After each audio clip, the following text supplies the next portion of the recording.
Peak season is among us, and it's important to remember the 5 Ps. Proper preparation prevents poor performance. So this week, we're following Eddie to see some of the major operational changes they plan to make for this peak season. So without further ado, let's get right into the video. Good morning, everybody. I know you're thinking, hey, where are you guys at? Well, I'm on the road, and today it's a little bit different. We're actually going to be running around a lot. Today's April 22nd or something like that. I know you're probably like, Eddie, I thought you said you don't do deliveries and pickups.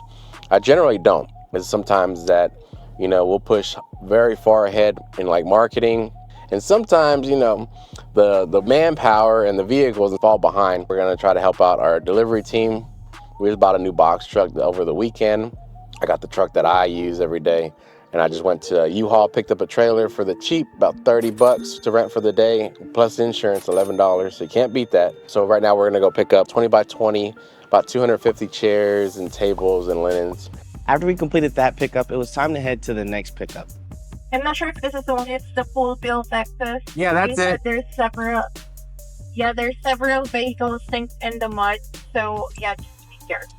Is that right? Well, I got a 4-wheel drive. And Regine already left for good. For good? Okay. Yes. She won't come back.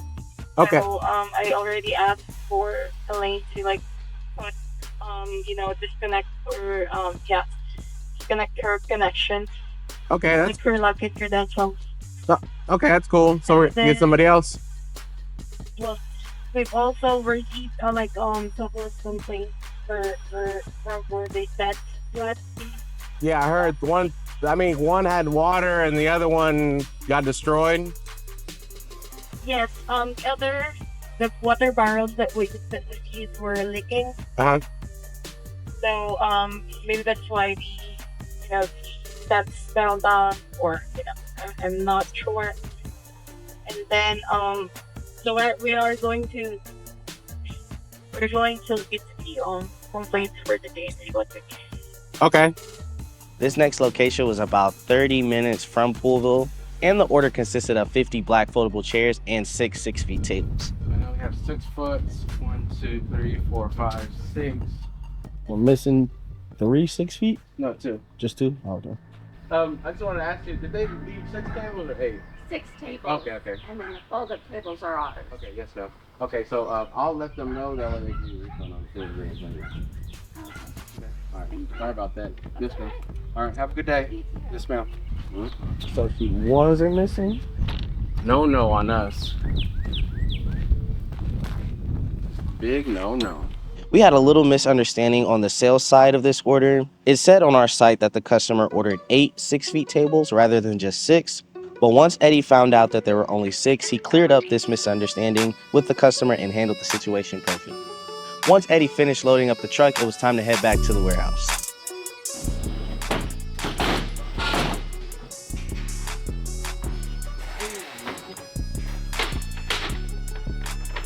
Where's the team at?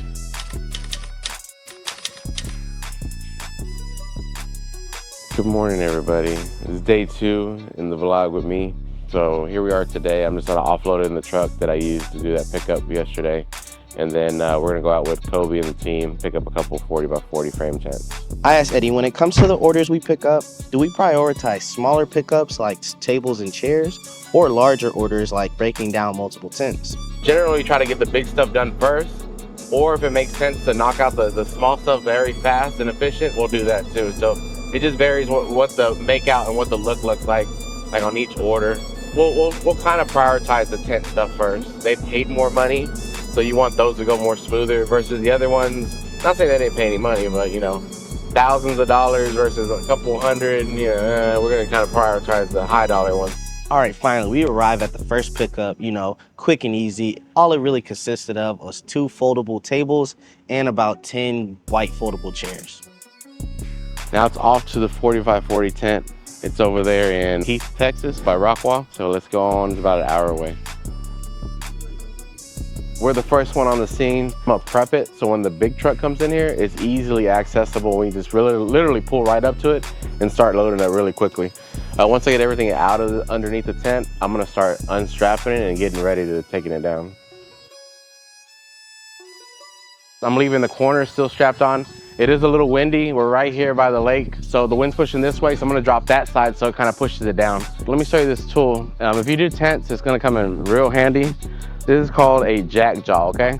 When you have stakes in, and by the way, you're gonna want to put the stake in pretty deep, and when you do, it's really hard to get out. Jack jaws, they work really good. You just put it on there, and then all you do is jack it up, and it pulls the stake out. I just wanted to show y'all this is a good tool. Makes it really easy, especially when it's really deep. Like you see how deep it is.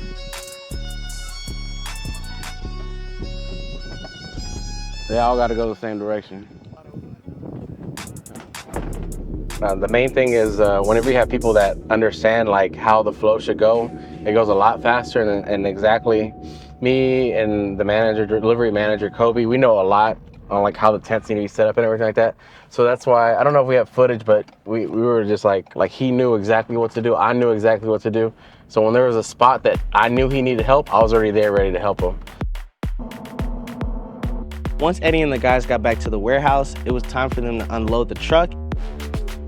So that concluded day 2.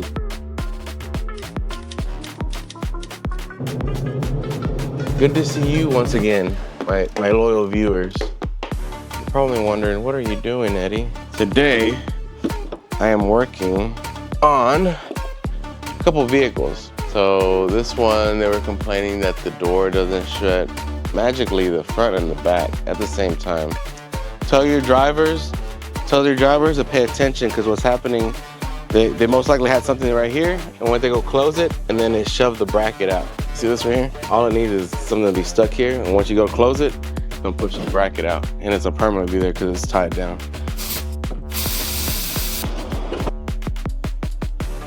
These guys, these are my problem childs for today. We try to stay within the same kind of vehicle. The manufacturer and the models, they generally have like common problems. So even these vehicles, I can pull the transmission pretty quickly out. But today, it's just the oil pressure switch. We're gonna change out, do oil change, get the muffler taken care of, and then a little maintenance here and there. But other than that, it's gonna be quick and easy. So let's go get it. Xavier always hates it when I go to the automotive store, because I always buy extra stuff, but we always use it. And then when it comes in handy, I'm like, that's why I bought it, because I knew I was gonna need it.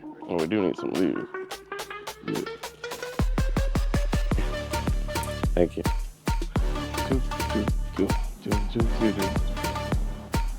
Usually O'Reilly's, Napa, even Advanced Auto Parts is pretty good.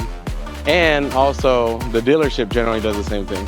You're like, the dealership? Yeah, the dealership uses aftermarket parts, but they try to get the best stuff. We also got another inside scoop about their upcoming software. The software that we basically created all those years in the rental industry, we released a beta version to a small group of viewers that have asked for it.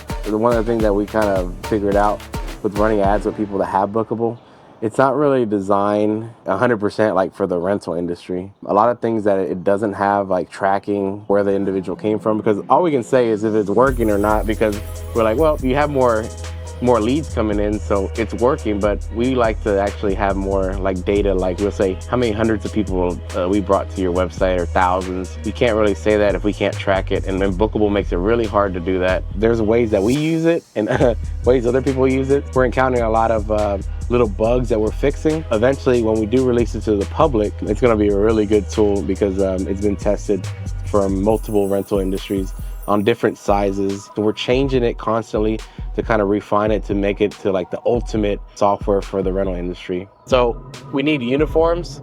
So I'm actually on my way right now to talk to the person that makes all our uniforms. We need them kind of fast too, so I'm gonna talk to them and see if we can get that going pretty quickly. And where's the nice ones at? The one you're talking about? The ones that you got last time, I don't know. The stretchy ones, the O, what's it, that's like O or something? Yeah, those. The OG, O'Gill, something like that. Yeah. Let me see if you still have some here. How much are the shirts again? Oh. Because they gave you some special price. If I could pay more to get it faster, I'll do that too. All right. Now this was not on the agenda. And Xavier does not know that I order shirts. All that was on the budget was the hats. So, see, that was approved for this month on the 4th week, which we're in the 4th week. But best believe at the end of the week, which is on Thursday or Friday, we're gonna have a budget meeting for the next month. You best believe I'm gonna push very hard on shirts because I already ordered them. And then right now, what we're going is to the trophy store. So every month we do an employee of the month, and then we get their picture and we put it on a plaque. How's it going, man? Hello, how are you? Good, good. Just here to pick up the little plaque for the employee of the month. See, we got the nameplate. I'm gonna go slap that on the trophy. Make it official. So you give recognition to your guys when they do a good job, and it doesn't like break the bank either. Then you can take them out for lunch or whatever. One thing that I would say is it's super important to have good relationship within, you know, different businesses, different vendors, even, you know, other rental companies. I know I watch a lot of people saying like, oh, my competitor, like we're at war with each other. In reality, it's not that way. Usually the market's really huge, and there's plenty of money to go around for everybody. And I understand other people may undercut you and all that stuff, but in reality, I mean, as long as you're doing business right, your marketing's good, you don't really have to be fighting over clients. They'll come in naturally once you become, you know, in the game for about a year or so. But like, you know, having different vendors for like shirts, you know, trophies, you know, catering, all sorts of different things is super important because like for instance, the lady that we just came from who does our shirts and our hats and all that stuff. Not only do you build like a relationship with them, but they'll do things for you that otherwise they wouldn't for the normal, you know, customer that just comes in the door randomly. I think it was like 2 or 3 weeks ago, we had a situation where it was an emergency. I needed to go pick up the tents like right then and there. They closed on Monday, but the rep didn't tell us that it closed on Monday. And they told us like, we can't put in an order the same day and pick it up. But since we know them, and we've been a good customer with them, and I've actually met the owner and talked to them. I love their story. They know who we are. I went before we even put the order. I drove over there to Ohio, and I was literally just a couple hours away before they opened. Xavier called them and said, hey, I need to place the order, but here's the situation. It's an emergency. We need it like right now. My driver is just a couple hours away, and they made it happen. They're like, oh yeah, you guys are cool. You know, we work with you. But if we didn't build that relationship, we wouldn't be able to do those certain things because, you know, everybody has to follow policy, and it's really hard to break certain rules. So, you know, build a relationship with people. They'll bend over for you, and then likewise, you know, we scratch each other's back. So that's something that you always want to do. After we picked up Fluffy's nameplate, we made another trip to Sam's to stock up on supplies for the venue. This is my kind of go-to place. We buy a lot of our stuff. As you know, we have a venue, so we buy our toilet paper and all the fragrances and stuff from here. I probably shouldn't get it. I don't know, I'm bad at this stuff. Oh, that smells good. I'm gonna be rubbing all of them, rubbing all the stuff out. All right, we're just gonna go with this one. This one is Lush Honeysuckle and Raspberry. And this is one of the things like I had mentioned earlier about like where you're at in your business, like you might have to be doing these things. But eventually we're gonna have an admin assistant. So that admin assistant will be doing this kind of stuff for the businesses. But for right now, since we don't really have the budget for that, I'm kind of the admin assistant. I'm the admin assistant. I do all the repairs on the vehicles. I repair other equipment that's inside, you know, Kelly Rentals. I build a lot of things. I do everything. So, yeah. FYI, if you ever want to know, Sam's is a place. It's the best bang for your buck. We have 2 different cards. So one for the venue, and then one for Kelly Reynolds. So we'll take 2 different transactions. That way, when we do run our taxes, they won't be all mixed up. Yesterday, Eddie had eyes on a truck that he really liked, so today we're going to check out that vehicle, and hopefully we'll be able to take it back to the warehouse. Well, I like it. The only thing I want to see is if we can get insurance on it. Well, no, because it's a salvage title vehicle. Well, that I don't have experience with that, so I don't know. That's what I was telling the guy. The frame? No, it's never been. No, I already looked at it. Oh. When we took it, there was like a church right here. I was like, let me park and we see. Oh, okay. No, it's never been crashed. Yeah. Actually, it had a little fender bender. I had a little fender bender on the bumper on the right side of the bumper. Like, to be honest, not sure why Hans have your address, but basically he gave this where he got it because the right address is completely different than yours. So Okay, and then wherever he found that address, just to erase it if it's somewhere in the system, because I just don't want people randomly coming to my house, especially when I'm not there, and my daughter's there by herself. Okay, thank you, David. So Hans over there giving Fred my address and my actual house. So they're over there, he's like, hey, do you have this piece? But hey, I'm gonna sell it to your guy. He's like 5 minutes away from here. Okay. Just come with the money. Okay, no problem. I understand. All right, thank you. I already told him we'll buy it. I just need you to check with the insurance. And then he was like, okay, well, when we get the money, I was like, as soon as he tells me we can get it insured, and then he's like, well, the other guy's like on the way already and he has cash, so I'm just gonna sell it to him. I was like, okay, no problem. Then if the guy doesn't buy it, then I'll just be like, hey man, I mean, if I buy at this point, maybe be less. I like the truck, it's nice. So day 4 was pretty much a light day for Eddie. The plan was to free up space in our parking lot where we keep our old pallets. Ready to see explosiveness? That shit's going. I remember one time we ran out of lighter fluid for a grill, so I put gasoline and I threw it in there, and that thing blew up. You shouldn't get that violent. I hope not, anyways. All right, you ready? Here we go. Oh, that wasn't too bad. Whoa!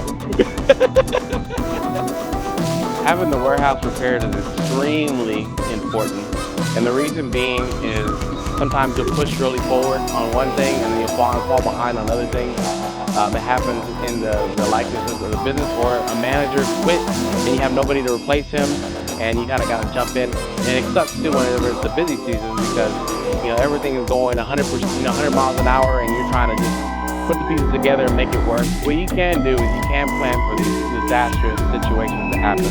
Like for instance, I know at any given minute, I might have to take off my nice shiny boots and jump in my work clothes and just get in there and do what needs to be done. If you can save money in order to buy, equipment or vehicles, or even have the budget to hire an extra hand, just in case stuff happens, is always a good thing to kind of prepare for. It was time for Eddie to go check out another site visit. This site visit was located in Westlake, and the customer was trying to prepare for this upcoming rain that was forecasted. All right, let me measure everything, and then so basically you want to go over there, all the way over here, or you want to just measure from here, then this one as well. Yeah. I think that it would be nice to understand. Okay, no problem. Okay, you guys have measured that. You need that. We need that. And then as we get closer to figuring out what Horrible, or just Yeah. it's not too bad. Yeah. Okay. then you'd be like, okay, bring the other stuff. Gotcha. Okay. Let me measure everything else, and I'll come holler at you here. Cool. All right. Hey, I'm right by that far left of the. Okay.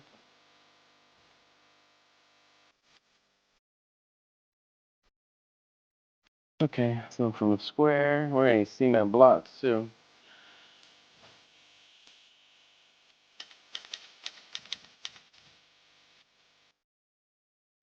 If you enjoyed this video and the information in it, please leave a like and drop a comment down below. We love chatting with our viewers, and if you're not subscribed, subscribe.